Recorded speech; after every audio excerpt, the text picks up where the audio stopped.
New Super Mario Bros. U is my favorite side-scrolling Mario game since 1991's Super Mario World.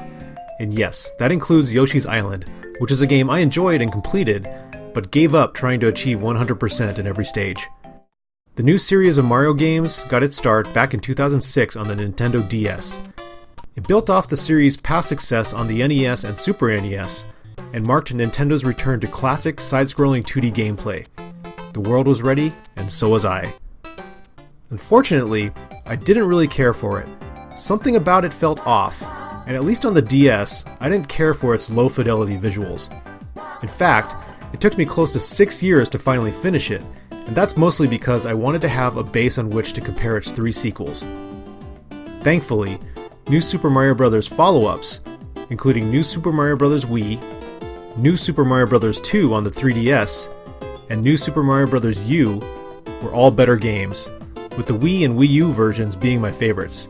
The 3DS game looked and played well enough, but I thought it was way too easy with watered-down design. After completing and thoroughly enjoying New Super Mario Bros. U, I didn't immediately purchase its Luigi-based DLC. I thought $20 to $30 was too much to pay for what was in my mind just some remixed levels starring Luigi.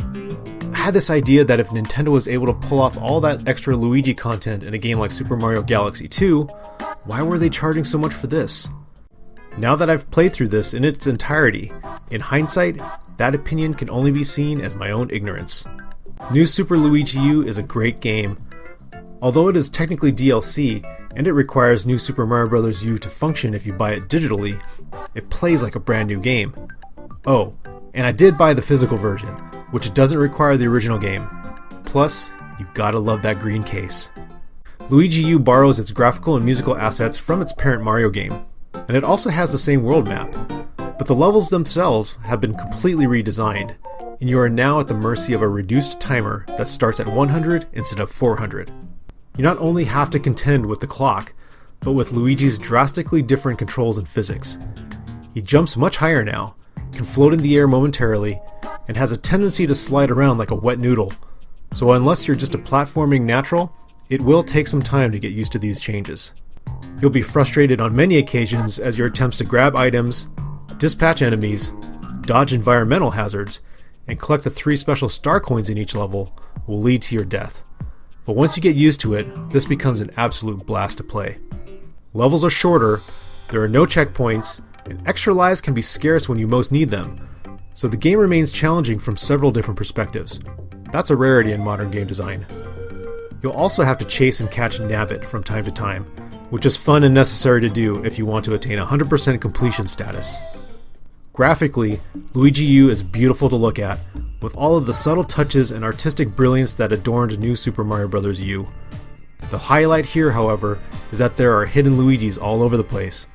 They're sometimes obvious, but many of them are cleverly hidden or blended in with the backgrounds.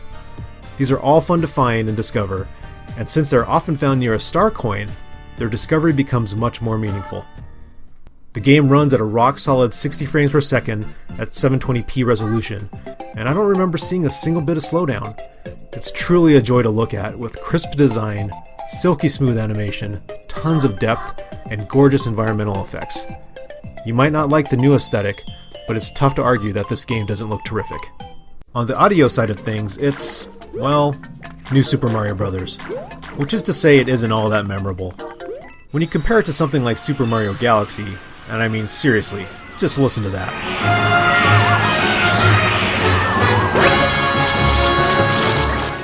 You can't help but feel like the new series simply plays it too safe in the sound department.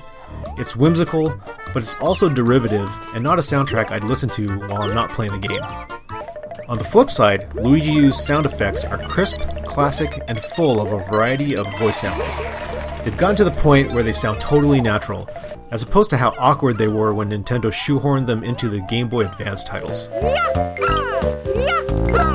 Getting back to that time limit I mentioned earlier, I wish this game had better Miiverse and ranking integration to play off of it. While you can manually post your times, a more traditional leaderboard system would have been great.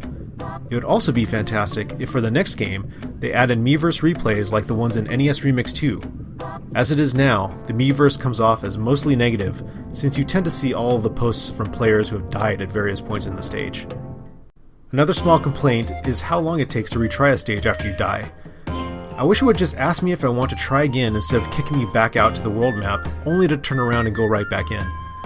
It doesn't take too long, but it takes just long enough to be an unnecessary nuisance.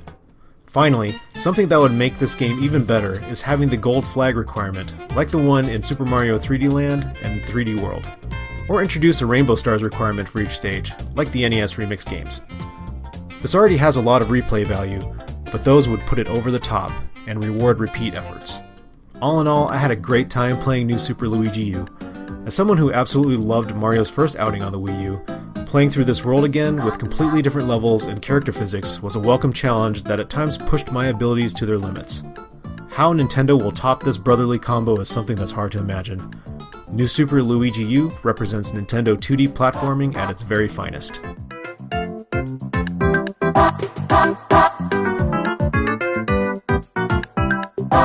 Bop, bop.